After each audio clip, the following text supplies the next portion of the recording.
Sederalun, pengurus bersama Keluarga Besar Persatuan Wartawan Indonesia Aceh atau PWI dan Kaukus Wartawan Peduli Syariat Islam atau KWPSI menggelar doa bersama untuk almarhum Haji Harun Kecik Lemi.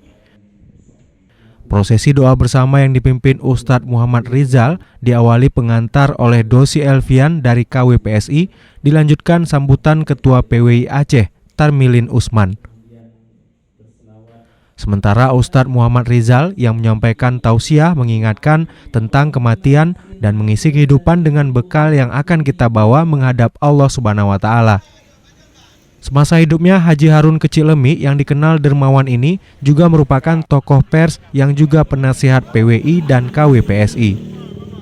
Dari Banda Aceh, Zainal Arifin M. Nur, Serambi On TV.